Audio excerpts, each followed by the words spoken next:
Over 2,800 people have made it into the 2 Comma Club by making at least $1 million in their business. And you get the opportunity to understand exactly how it is that they have done it on an individual by individual basis through this podcast. If you're interested in learning more about the tidbits and advice that they have, then you should consider subscribing to the 2 Comma Club newsletter, where you'll get daily updates and advice on the podcast and the things that we are learning from the individuals who have made at least $1 million. Just go to 2ccnewsletter.com or click the link in the description down below and subscribe. For most entrepreneurs, what's holding you back is you, and it's not someone else. And mindset is the thing that every entrepreneur needs, but no one wants to pay for. And I see that again and again because I'm looking at businesses going, this is a mindset issue. This isn't another tactic you need to implement. But until you realize that, like, you don't have business issues, you have you issues, and recognizing the more that I can get down to the root of some of the battles that I'm facing internally, the faster you're going to be able to get out of your own way. And that was a big thing because, like, I love the gift of leaving corporate America and coming to be an entrepreneur, because corporate America, you're in a bracket. You're hired in this bracket. Your salary's in this bracket. Your roles are fit into this bracket. You leave that world and become an entrepreneur. There is no bracket. You define the bracket. You are the bracket. So the sky's the limit. And that was like me going, why am I holding myself back so much? And recognizing that and having a mentor that truly coached me through mindset. And it's the same thing. What do I need to go from a 7-figure business to an 8-figure business? Mindset. Like, we have brilliant systems and process. We have an amazing team. We have a proven concept. It's mindset that is ultimately helping me think, like, am I worthy of an 8-figure business? Do I show up and operate in the capacity of an 8-figure business? Do I have an 8-figure business mindset? So all these are key things that I like. If you truly are serious about growing your business, like, investing in the self, investing in mindset is worth every penny. Welcome back to the 2 Comma Club podcast. Today we are joined by Mark Stern. We got to meet him at Bart Miller's event called I Do Epic. And Mark, it was a pleasure meeting you at the event that Bart was hosting. We learned a lot more about your backstory and all of that stuff. But for our viewers, if you can do us a favor really quick and kind of let them know who you are and where you came from, that'd be fantastic. Sure, John. No, appreciate the time. It's good reconnecting with you. Yeah. So I'm Mark Stern. I'm originally from Alabama, born and raised. Now I live in Austin, Texas. But yeah, so my background is I grew up in corporate America, climbed the corporate ladder, and eventually decided to make the transition to the online entrepreneurial space after I kind of get bit by the bug. And there's a whole story we can go into. But today I run the Custom Box agency. What we focus on is how to optimize your customer journey and the overall customer experience. And really the problem we solve is, how do we get your clients results faster and demonstrate different ways that you can extend lifetime value through gamification. But our delivery vehicle of choice, why we're Custom Box agency, is after we get into your business and optimize the customer journey, we'll create these physical box experiences. You can kind of see a couple of them right behind me, for our clients, and get them out to market. Awesome. I love your custom box. It's definitely unique. Mark, if you don't mind, I know a lot of people, and you probably hate this question, a swag box, or kind of a lot of people kind of probably pigeonhole or think that right away. Well, how is what you do different from a customer experience versus like a swag box, or just more information about a company? Yeah, it's a great question. We always joke and say swag means stuff without a goal. And so we like the intentionality. If you're going to send someone and put your hard-earned bucks behind a product, where I think swag boxes get it wrong is a lot of people are spending 60 to 120 bucks on a swag box that has like a branded t-shirt, hat, sunglasses, a journal, that has your information on it. The problem is the recipient. If there's no connection or community established, it's just stuff. And if you're just sending stuff to me, when I receive stuff, if I'm at an event, it typically stays in the hotel room, or I throw it out, or it goes to Goodwill. With what we do is we anchor things on creating a visual of your customer journey. And in doing that, now if I know what the journey looks like, I can produce all the tools and resources and assets. So a typical box for us, you'll see, and there's more over here. A lot of our boxes tend to be small, like the size of a book. I know when you read a book, you typically put it on a bookshelf. So a lot of our boxes, we'll brand the spine, and the whole experience is inside the box. But it's not uncommon for most of our boxes to have 30 to 50 pieces that are organized in a beautiful fashion, that literally will just guide your customer through the outcome. And the cool thing is, because it's a lot more print collateral, and there could be some swag elements in there if there's a lot more intentionality behind it. A lot of our boxes tend to be about 15 to 30 bucks per unit. And so we have clients that leverage this as a free plus ship. We have clients that leverage this, even if it's a $47 or a $97 offer, just something to say, if this is the experience that I'm getting for low ticket, what's the experience going to be like when I invest, more money with this influencer or this entrepreneur? And so this is kind of where we're just saying there's so much that you can do to set your people up for success. So a lot of what we look at is optimize and define the journey, and that's an asset. And literally every piece of that to bring it to life will create the tools that your customers need to get those results faster. That's amazing. Nice. I love that. And we got to experience one of the boxes that you've created. I don't know if it's out on the market yet, Look, but these are so happy. fantastic. I absolutely love this. And the way I describe it is like, as somebody who likes to help people with marketing and everything, like this is the best brainstorming tool on the market right now that you can use to figure out whether or not you're going to be successful in your business, and creating a good game plan around that. That's awesome. It is. You have an early sneak of that. So that actually officially launches in September 2024. So you have an early access to it. So I'm just excited to see that product hit the market. Yeah, we are too. So if you have an affiliate link, we want it and we want to promote it. We'll get it to you. It is amazing. So tell us a little bit more about how it was through your backstory that you ended up deciding to leave corporate and then head into building your own business, and ultimately the journey that you took to get from there to where you are today in terms of the custom box agency. Yeah, so where it started was, I used to joke and say I'm poster child of corporate America. Like, I thought growing up, I grew up in Bama, everyone around me was just like me. But like the trajectory at the time was that you graduate high school, go to college, you graduate college, you get the job. After you get the job for 3 years, you go back to grad school. And after that, you get the dream job and the White House with the picket fence and family and everything's great. And like, that was like the path that everyone I knew. And so I'm like, I go all in on anything that I do. And I thought I was crushing it in corporate America. And what ended up happening was, it was 2012. I had just graduated from Duke. I got my MBA at Duke. I walked out with $165,000 in student loan debt, and was committed to working for a consulting firm, Deloitte Consulting, for a minimum of 2 years. And if you work for a big consulting firm, they own everything you produce in and outside of the firm. So when people are like, start a side business or a side hustle, not only could I not do it by my contract, but the mental capacity, like, it was not a 9 to 5. It was like a 24/7 job. And when you work for a consulting firm like that, I was a road warrior. Every Monday at 4:45 a.m., a cab picked me up to take me to the airport. And you fly to your client, and it's like a rinse and repeat every week. I spent 6 years living in airplanes and living in hotel rooms. And it was 2013 that I had just wrapped up a big client project. I had seen YouTube videos for this event called A-Fest, Awesomeness Fest, by a company called Mind Valley.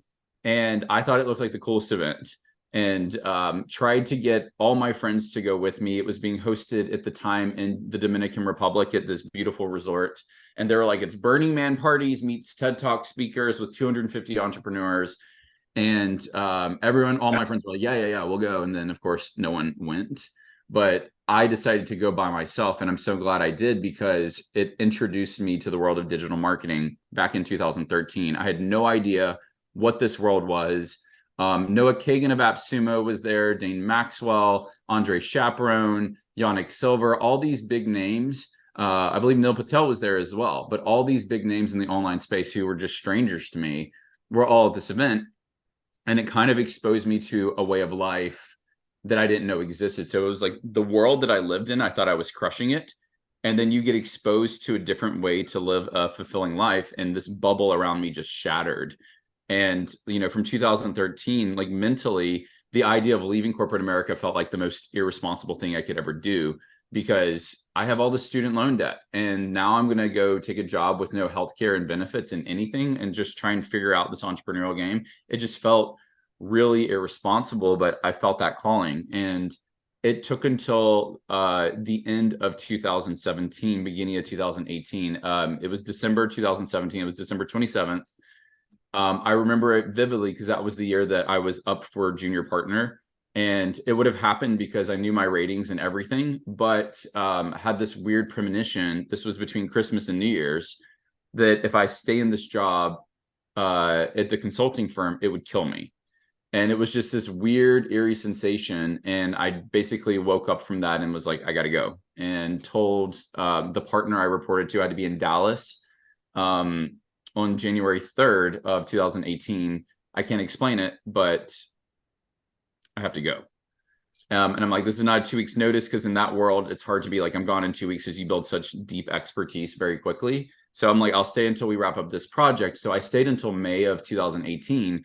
And that was the same time I went to Funnel Hacking Live. I joined 2 Comma Club the year it launched, and was just trying to figure out life. The one thing that I knew was, even though I had no game plan, I knew if I could just release the amount of corporate America in my brain and how much it was occupying, I could like free up the mental capacity to get creative again and figure it out. And so that was kind of the hope. So to the second part of your question, how do I get to where I am today? It all started with, the first thing I did was, someone had talked to me about this concept of a virtual summit. I don't know if you're familiar with the virtual summit model, but at the time, this is pre-COVID virtual events. So you would interview like 40 people, and it's all pre-interviewed, so you can have it all cleaned and everything. And then every day you may say, like, my virtual summit is Monday through Friday in October. And each day I may release like a subset of the speakers, and you have 24 hours to watch the speakers. Otherwise you lose access. It's a great lead gen tool. What I hated about the model was, I literally just threw like 40 interviews at your face, and they're all different perspectives from different entrepreneurs. So if I'm trying to lead you to an outcome or an upsell to join my program, it's just a lot that you're putting on people that they're not going to be able to consume. And then I hated this idea of just putting the scarcity and urgency to say, you have to watch it, otherwise you lose access to it unless you give me money. I want to be your trusted mentor. I don't feel like I'm setting you up for success in this model. And so what I did, I'm looking to see if I have it handy. I know where it is in my office. Created a publication called Entrepreneur Elements. I'm trying to see if I have it.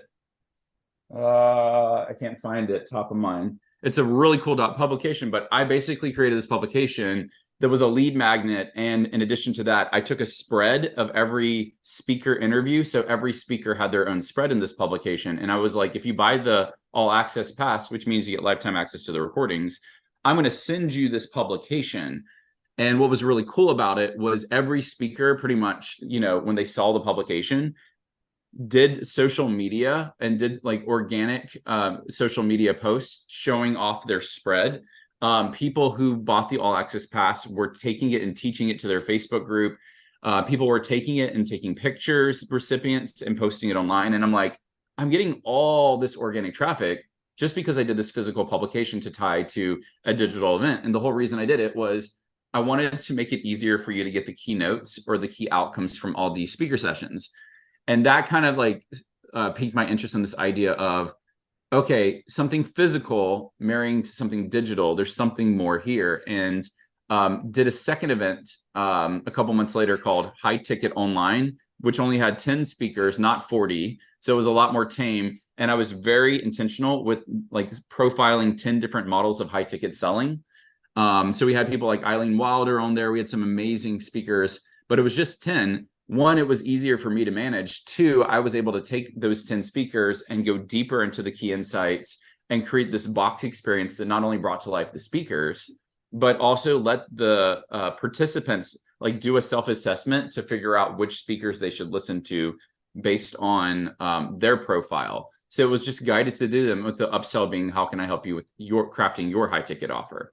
And that was the first time. That was box 0 that we did for that event. But what was so cool about it was everyone was doing these 3 to 7 minute unboxing videos. And even if someone else had posted one, they still wanted to share their own unboxing video. And so that was what was, again, solidified this idea. All right, if I have something digital, I have to include something physical because you can't unbox a digital only product. And just to see pretty much every speaker promote that event, which is really hard to get speakers to promote virtual events in that capacity, such a cool thing. But that kind of locked me into this idea. And from that point on, every time we launched a course, a product, anything, we always tied a physical box to it. We knew our numbers. The numbers spoke for themselves. It was a no-brainer to do it, especially if it got people results faster and was a new opportunity in the marketplace. And through that journey, I was growing this virtual event business. Everyone was asking me about how I was doing these box experiences. So I launched a challenge just to buy back my time, which was the Custom Box Challenge. And I did it so when people were like, how are you doing these boxes? They'd be like, go take the challenge. It's free. It's evergreen. You can take it whenever. The opposite happened. The challenge took off. Everyone who went through the challenge loved it, except they wanted me to build their box. They didn't want to build their own box. So they completely flipped the whole idea of it. So this was in the end of 2019, heading into 2020.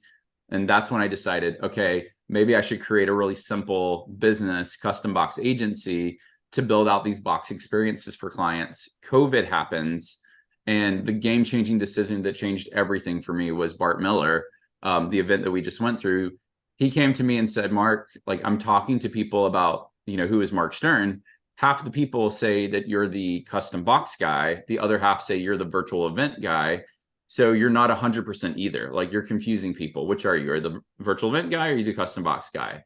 And I thought about it, and the simple decision of going all in on boxes truly was the difference between having a 2-comma business and not. When I niched down in that capacity and let go this virtual event business at the beginning of COVID that I'd been building for years, you would think it makes sense to get louder on virtual events because you have experience. When everyone in the marketplace, every local market event planner or wedding planner is now a virtual event expert during COVID, something bit me and was like, yeah, that's an opportunity, but these boxes and what you're doing like over here is a bigger opportunity. And there was something that I felt like was really interesting. And that pivot turned me from being a competitor to all the virtual events that were happening to being a potential partner or collaborator, just because that one little pivot. And now all of a sudden, what was really cool was when I made that decision, you could see from May 2020 to May 2021, we did go from 0 to 2-comma in that business. We did it in less than a year,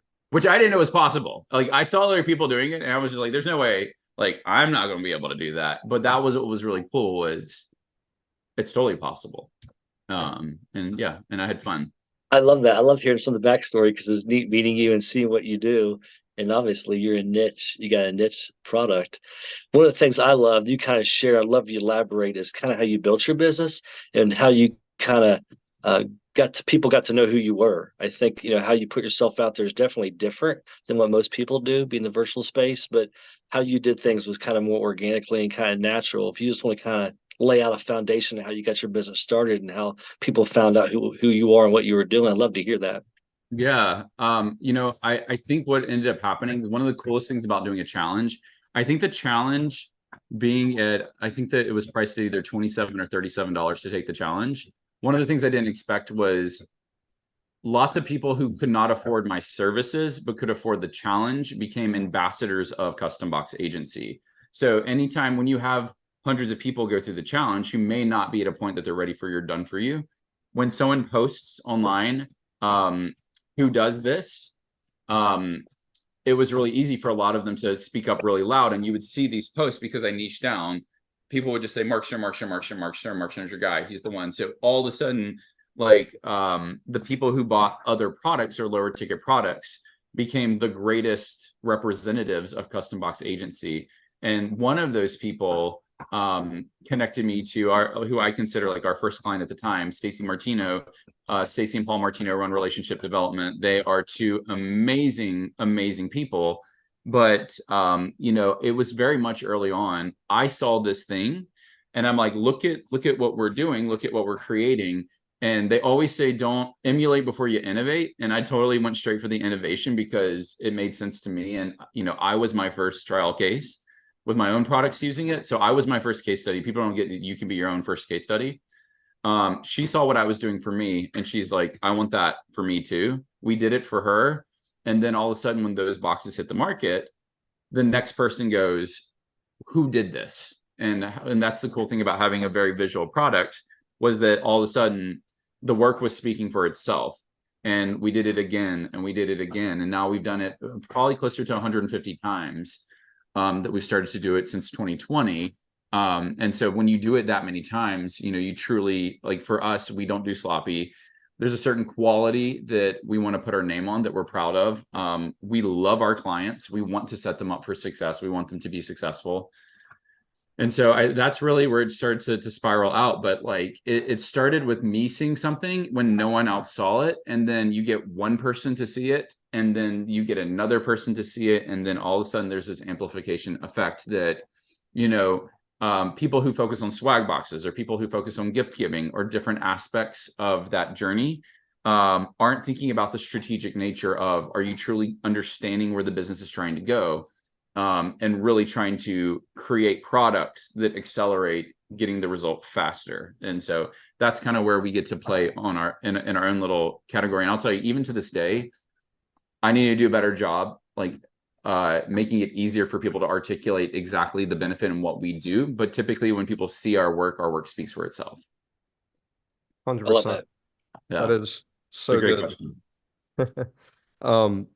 So I like to dive into a lot of the dirty details of how it is that you actually like move the needle in a business and everything. So one of the biggest things that I noticed that a lot of people struggle with is actually how they guide traffic to those offers that they put together. Mm-hmm. So how were you able to manage actually bringing people to your challenge and seeing them actually get there? Were you using paid ads or doing social media or word of mouth? What was it?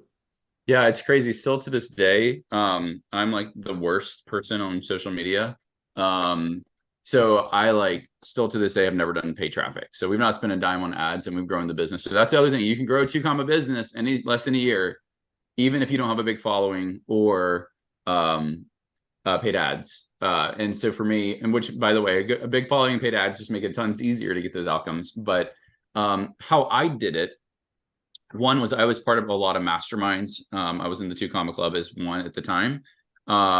And a lot of what I focused on was, one, it was having a really good product. Like that was really important to me. And I knew when I get into other people's hands, that's it.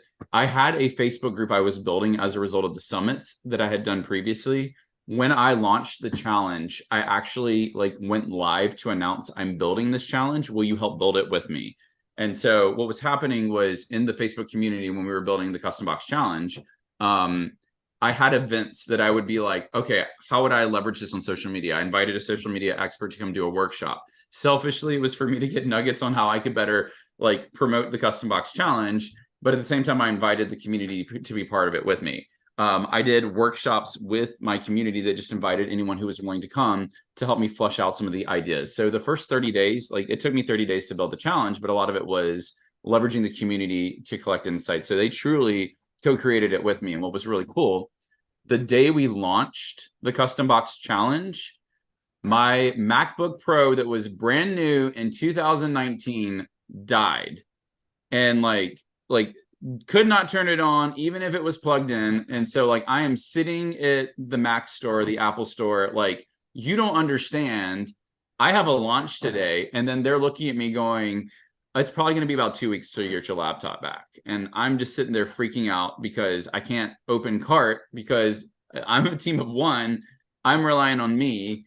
And now I have no laptop. And so it got to the point that, thank God it was holiday season, because you can buy a laptop and you have till February, when it's November, to return it. And I was like, so you're taking my laptop for 2 weeks?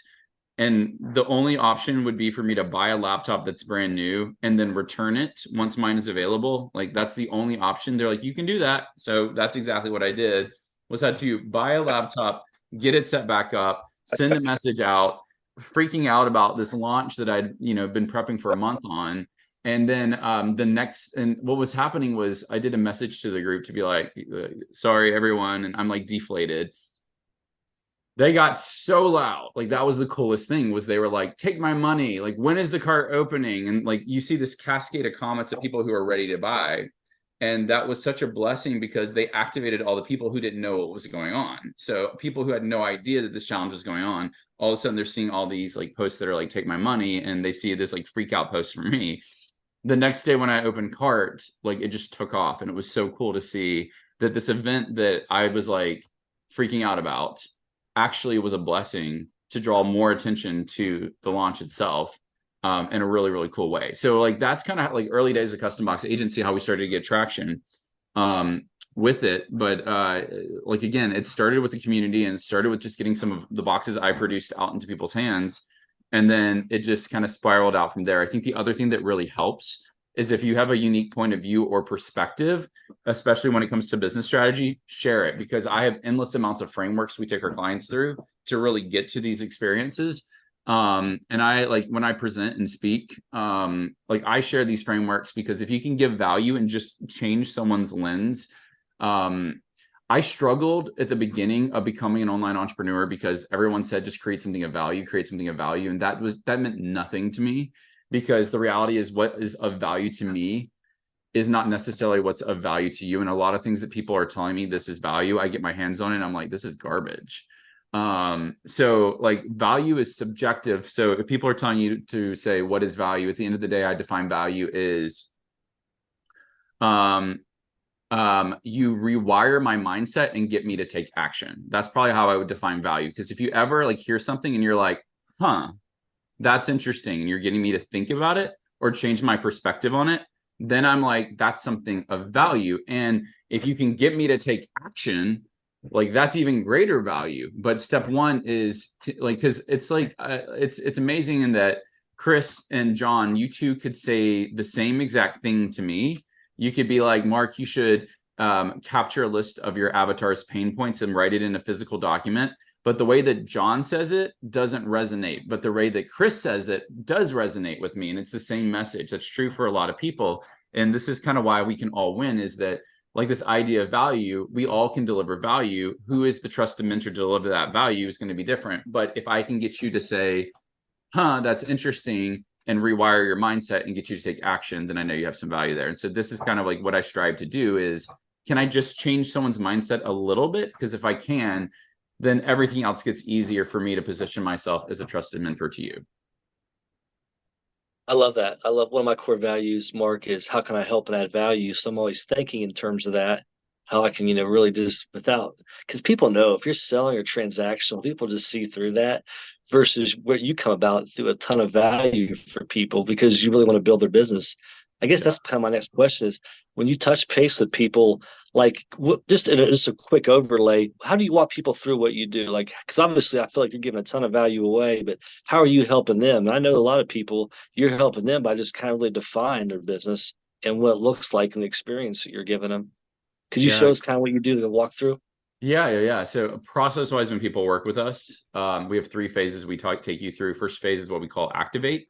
Activate, we do 2 things. We do a 2-hour strategy session where I need to see the big vision for the business and understand where you're trying to go, because a good box experience will not only get people results faster, but it will also seed your universe. So the other ways that you can serve them. A lot of people just sell the product. They forget about seeding, and then they kind of drop it on you at the last minute. But I want you to be seeding the bigger vision from the get-go, so people know that you're not a one-trick pony, that you can help guide them to a certain outcome. So that's what we do for the first part, is 2-hour strategy session. The other part is an all-day workshop. Part of why we do the strategy session before the workshop is the more details we can get about your business, we're going to say, can you share these assets with us? Can you share these courses, these resources, these programs? Access to your software as a service platform, because we'll go through it before the workshop. So when you arrive at the workshop, and typically people come to Austin, Texas, to our lab, our office, we can do it virtual, but most people like to come down because they can get their hands on what's possible. I don't want to be learning about your business. I want you to show up and feel like we have been deep into your business and we have been business partners or friends for years. So that conversation that really is just focused on business strategy. So that's what Activate is focused on. The goal being, how can we create a blueprint for the campaign we're going to build out? The second part is what we call Build. This is where we start to get into your brand identity, and then we start to bring to life the experience we talked about. And then the third part is what we call Deliver. This is where we send everything into production. We assemble it, we activate your warehouse, we are able to manage everything end to end and get into the hands of your consumers. A lot of what we focus on the forefront when people are working with us is I need to have clear details on a couple of things, which is what is the product, service, or program? So give me an overview. What's the outcome? So by the end of this program, you will blank. What will I achieve? What's the big thing? It's typically the sales message. It's the thing you're selling. You should buy my product because it will help you lose 20 pounds. It will help you generate your first 6 figures online. People are not clear about the outcome. The reason I need the overview and the outcome is if I have that outcome, now I can build a pathway from beginning to end to driving that outcome. The other thing that we like to define for every product, service, program, whatever we're focusing the campaign on, is what does success look like, and defining success for your customers. This is another thing that a lot of people don't do. And what I mean by defining success, when you do a race, and I like to use the race analogy, I know the second I cross a starting line, if I'm running a marathon or doing a Spartan race, I like to do Spartans. When I cross the starting line, I'm no longer prepping for the race. I'm in the race. So like without a shadow of a doubt, you cross the starting line, you're no longer prepping, you're now in the race. The second you cross the finish line, without a shadow of a doubt, you are no longer doing the race, you have finished the race. And so if a race is broken down to 3 phases, like preparation, race, and post-race, I know that when I cross the finish line, like what does success look like? Crossing the finish line. I know without a shadow of a doubt, if I cross the finish line, I've completed the race. 2 Comma Club for Russell Brunson, the 2 Comma Club Award. What does success look like? Have you made $1 million in a funnel using ClickFunnels? It's a yes, no. It's a binary. And so this is kind of why like success and understanding success and defining success is really critical, because then your customer knows what to strive for. When you leave it open-ended and ambiguous, they don't know if they've been successful because you've yet to define success. So those are parts of the things that we look for when we are working with clients. That is so powerful. It really, really helps to make that pathway very clear and create that actual customer journey. And I know that, gosh, I don't remember where I heard this, but basically the concept is that 80% or more of your sales take place after the 5th point of contact. And so really like you need to continue to make sure that you have those different touch points with your customers and really take them along that journey. So what has been kind of your experience with actually going and like creating the systems and everything to build that journey for your people? And then how do you keep reviving that contact with individuals? Yeah, we're always looking at ways of how we can do this faster. But I mean, this is another one of those things that like defining process. I mean, the crazy thing about building a business is, and I've heard some people talk about this, I wish more people would talk about this. Your business goes through phases. Every time you go through a phase, like that system or that process that worked perfectly falls apart and you have to like rebuild it. So now we get to the point that when the business grows to a new level and like the team feels the tension because the system is no longer working, I get excited and I look at them and I'm like, isn't this awesome? We get to fix it. We get to make it better because they know that like we're going to get in, we're going to optimize it. But, we've gone and evolved, and like right now, so many of our processes are documented in ClickUp just to make it very black and white, not only for our team, but how we start to show up for the clients as well. Part of it was just logically, like, what are we doing what am I doing in the process? A lot of times when I talk with clients and see the systems of what they're teaching their customers, they're teaching it in a way that they think would be better for their customers to grasp it, the concepts, but it's not necessarily the way that they do it. And so I have to keep pulling back to customers or clients and look at them and say, okay, here's the process that you've defined for your customers. Does this make sense to you? And it's amazing when you hold up a mirror to what they've created, how quickly they're like, this is confusing. And then we get back into how do you do it? So a lot of how like we created processes in Custom Box Agency, it really started with, how do I build out boxes? What's the process that I go through? Because if I tried to manufacture something that wasn't the process that I would go through, it typically gets overcomplicated, and the way that I communicate it doesn't seem as natural. When I naturally teach something a certain way, then it's going to be second nature when I'm talking to a client or talking to a group about how to do it. So this is kind of where we get back to, how do you do it for yourself? Because that's how we should package it. And by the way, when you're on stage, when you talk about the way you do it yourself, it's going to be 10 times more natural than when you fabricate a system or process. And like I would say most clients create something that doesn't represent how they do it. And it's amazing that when we start to unpack it, how much easier stuff gets when you realize, you know, if you're talking about process creation, you know, that's kind of what we anchor on. How would we make this better for ourselves? I love that. You're really teaching a process, really the business strategy and a process, how to clearly define. I think that's probably what you do a lot of, really, even more so than creating a custom box. You're really honing in on what you're doing, the end goal, the strategy, Yeah. what a clear path to success looks like. So correct me if I'm wrong, but I think part of it is define the process for people and what their business and a clear outcome. And I love your story about racing and kind of your background about that and how you got into racing. But I think that's really important. You know, what's a clear start, finish line, and then how do you do it? So I know is that to me, it's almost a niche business you have right there. And I think it probably really helps you grow and impact folks. Um, what have you seen, or how's that helped your business? Obviously, you doing that for other people. How has that helped you guys grow or scale? For me, it's interesting because, you know, for me, it's second nature.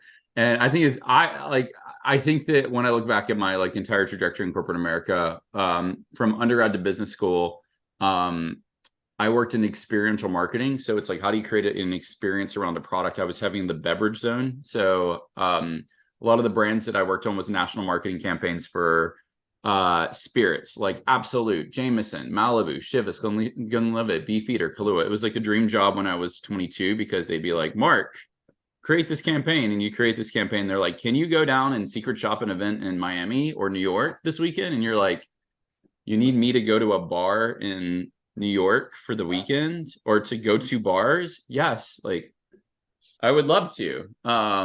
So like that was focused on what's the experience of the customers that were inside the on-premise, so inside a bar setting, or in an event.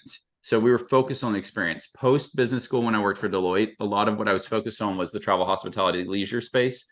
So fitness clients, sporting clients, restaurants, hotels, casinos, all the way down to retailers. So your big box retailers. And in that space, again, it was either the member experience of the future or the customer experience of the future. So experience has been something in my DNA for many years. Before I even thought of, like, again, if you told me I was going to build a business in boxes, I would have told you, you lost your mind. But I mean, that's the cool thing is that it's, you know, it's second nature to me. But when I sit down with a client, you know, it's amazing to see how, you know, they start to open their eyes up and see what is possible for their business when we're not thinking about a swag box and we're truly thinking about like, how do we optimize this experience and like literally create something physical. So the consulting and advisory is what I think is my bread and butter, but what our business is known for is the outcome of that, which our delivery vehicle is the boxes. So That's awesome. yeah. So you talk a lot about the customer experience and everything on that end, and a lot of what we talk about in the ClickFunnels space is the value ladder. And to me, the value ladder is representative of what that customer experience is. A lot of times we see that individuals who are successful follow a typical pattern where basically they help solve a very specific problem for a very specific niche, and that then creates a new problem. And then that new problem they need a new solution for, and then they basically upsell them up the value ladder. And so what I'm curious about is that a similar concept for what you do for people when you're doing this consulting? And then also if you have a value ladder yourself, I'd love to hear what it is. Yeah, I was going to say we can start with the ladder, but I'm going to say that it's funny because we are building out more of a value ladder, but our core business is pretty much the done for you. We've only focused on that one offering, the done for you. And it's interesting because you're like, what's the next problem you solve? You know, we build a business around that. And so we've kind of now packaged the offer almost like it's one offer with three parts, because you need someone to help define the strategy. We can sell you the strategy alone, but after we build out the strategy of like what is possible for your business, now we have the second offering, which is phase two, the build phase, that we can bring it to life. So everything we talked about, now we can make it come to life. Like we have a huge team of designers to do it. And now that it's designed, like the fulfillment part, like that's the next thing. Like, how am I going to get this produced? Who can I source this from? How do I know if I'm getting a good deal or not?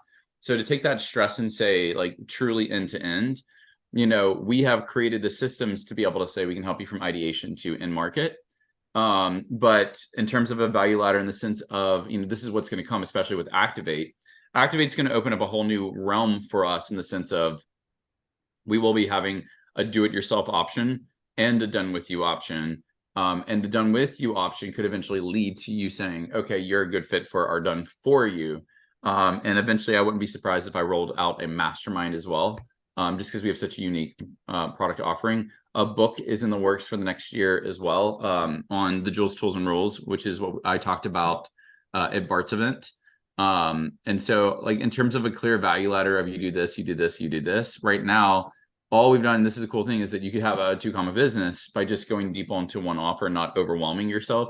I get overwhelmed so easily. And when I get overwhelmed, I shut down. So the fact that I could just go deeper and deeper and deeper into this one core offer has been so much easier for me to start to grow the business. But now we're at a point that we will diversify, but we started at, for me, what I would consider the top of my value ladder. Now we're going to start building the pieces. And by the way, that's a strategy that I thought with the value ladder, starting at the bottom and then you work your way up. Like, a lot of people start at the top, at the done for you, and then basically master the systems by working more intimately, and you can get paid more because it's a done for you. So you can charge a higher ticket price.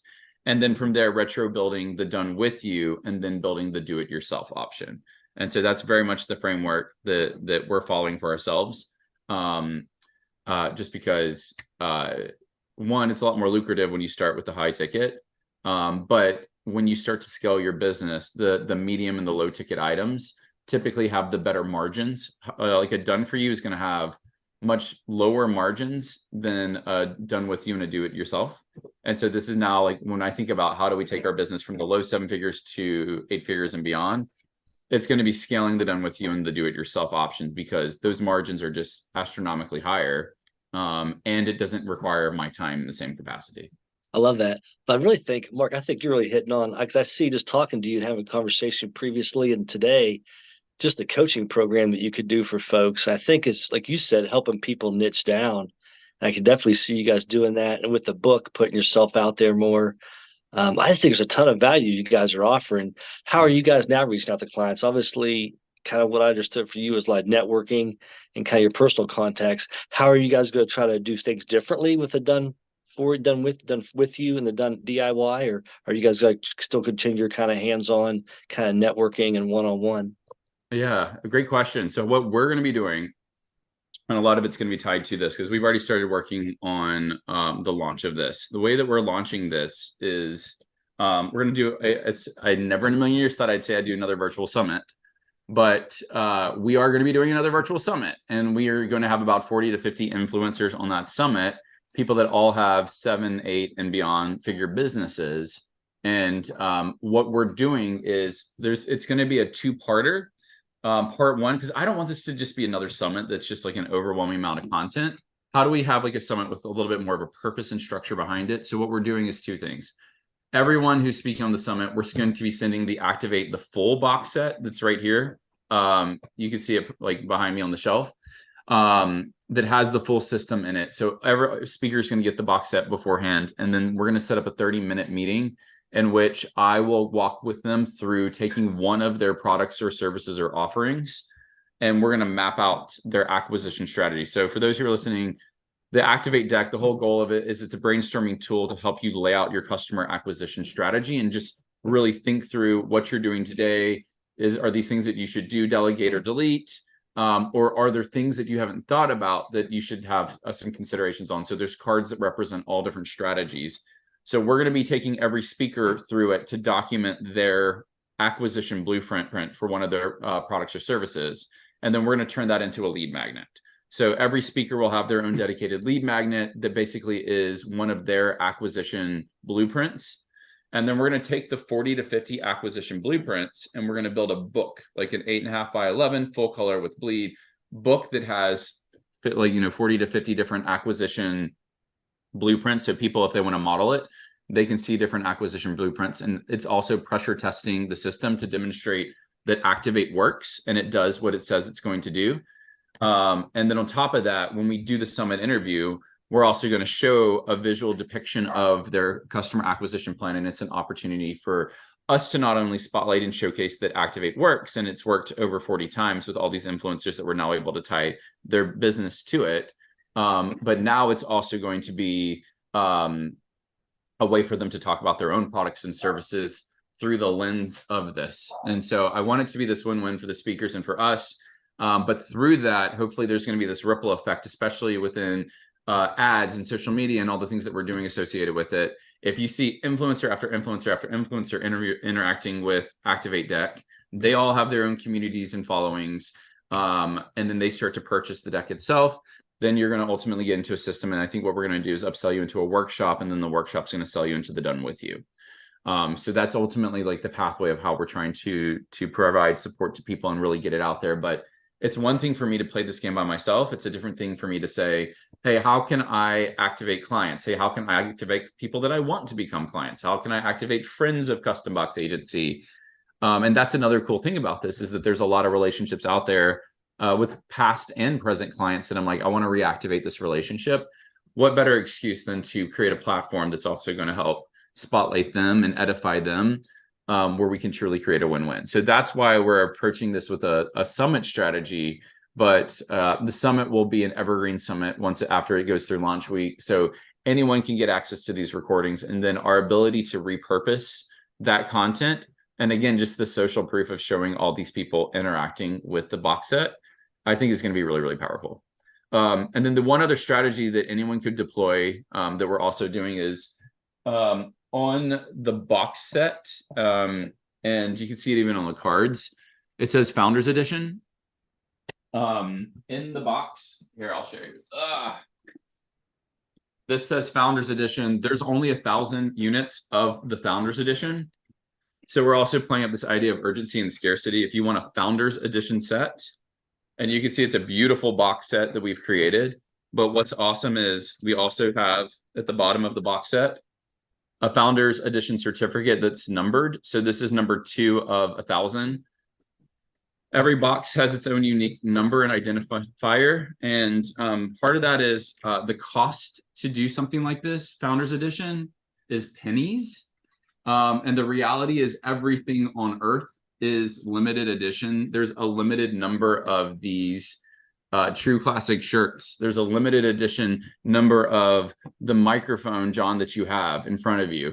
Like everything on Earth, there's a limited edition of the glassware you drink out of the bottle. Everything on Earth is limited. The difference is a marketer came forward and controlled the scarcity or the around it. They limited quantity and are just saying that this is a limited edition thing. It's a marketing tactic. So like that's why we're saying the first 1,000 will be a Founders Edition. It's a limited edition release. But the second it gets to 1,001, all of those go away. And people take pride to be one of the first. People take pride to say, I'm a founding member of this product, especially when they see it start to take off. And so that was like a simple strategy that will create the urgency and scarcity. Because once we start saying, we only have 400 more Founders Editions left, we have 200 more Founders Editions left, we have 50, they're going to start to go. And we see that again and again with different products out there, because people don't want to miss out on an opportunity to, be a founding member or have a limited release of something, or saying, I remember when. Makes total sense. That's brilliant. I love it. So one of the things that I really enjoyed that Bart's community did this past week was we were asked to do a give.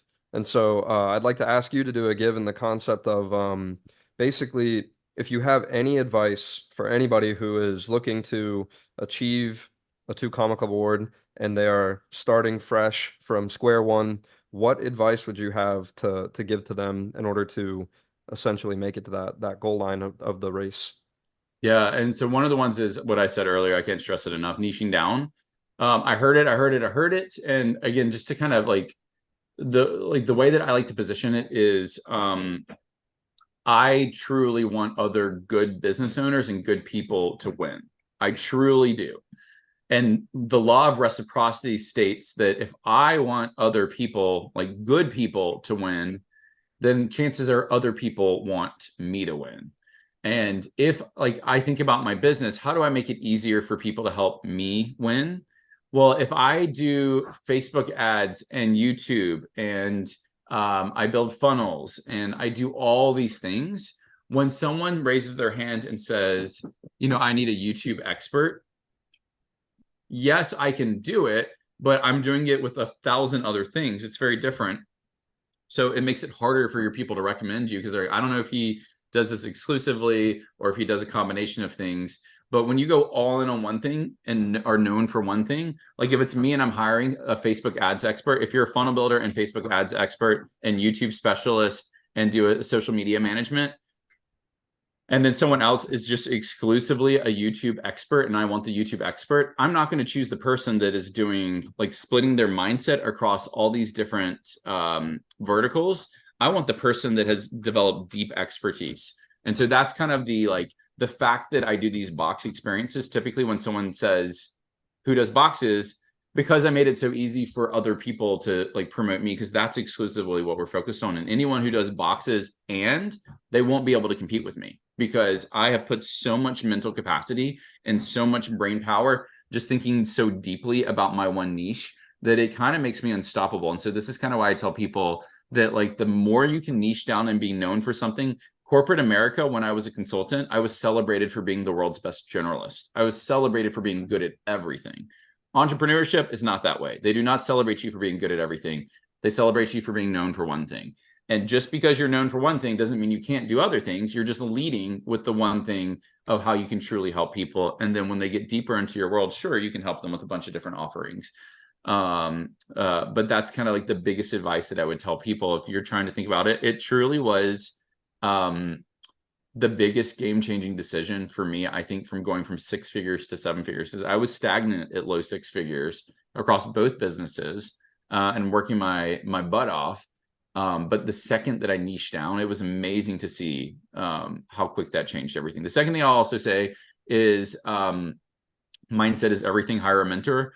Bart Miller was amazing for me. Every time I had a it's amazing to think for most entrepreneurs, what's holding you back is you, and it's not someone else. And mindset is the thing that every entrepreneur needs, but no one wants to pay for. And I see that again and again, because I'm looking at businesses going, this is a mindset issue. This isn't another tactic you need to implement. But until you realize that you don't have business issues, you have you issues, and recognizing the more that I can get down to the root of some of the battles that I'm facing internally, the faster you're going to be able to get out of your own way. And that was a big thing, because I love the gift of leaving corporate America and coming to be an entrepreneur, because corporate America, you're in a bracket. You're hired in this bracket. Your salary's in this bracket. Your roles are fit into this bracket. You leave that world and become an entrepreneur. There is no bracket. You define the bracket. You are the bracket. So the sky's the limit. And that was me going, why am I holding myself back so much? And recognizing that and having a mentor that truly coached me through mindset. And it's the same thing. What do I need to go from a 7-figure business to an 8-figure business? Mindset. We have brilliant systems and process. We have an amazing team. We have a proven concept. It's mindset that is ultimately helping me think, am I worthy of an 8-figure business? Do I show up and operate in the capacity of an 8-figure business? Do I have an 8-figure business mindset? So all these are key things that if you truly are serious about growing your business, investing in the self, investing in mindset is worth every penny. I agree. That's awesome, Mark. I really appreciate those comments about the mindset being the key. I went from, making 6 figures to 7 figures once I committed and, realized what my unique ability was and really focused on that, like you talked about, versus doing 2 different businesses. And then really now we're almost striving for 8-figure business because we've niched down. We're really focused on our one unique ability. And you can only have 1 or 2 things. You can't have a bunch. And really, it's one thing you're good at and people know you for. I want to do a bunch of different things, but you can only be known for something you're really good at. So I totally appreciate that. And I really believe that's true. Yeah. So just kind of we're wrapping up. How can people get a hold of you, learn more about your business? What's the easiest way to reach out to you to plug in or to learn or to buy from you? What can people do to connect with you? Yeah, thank you. So the easiest way is go to customboxagency.com. When you go on that website, you'll see a link at the top right-hand corner to request a free consultation. I'll ask you a couple of questions. Those are just anchoring questions that help us just get smarter about you beforehand. It takes a couple minutes, doesn't take that long to fill out. Customboxagency.com is probably the best place to go. The other places is people are welcome to message me on Facebook or LinkedIn. Those are probably the big platforms that I check. So feel free to drop me a message on there. Either way is fine. Well, thank you so much for your time today, Mark. Greatly Yeah. appreciate it. Got a ton of value from this, as I'm sure our audience did as well. And I can't wait to post this episode. This is so unique and amazing, everything that you're doing. So thank you for tapping into your unique abilities and putting it out there. Thank you. No, appreciate it. Appreciate the time, John.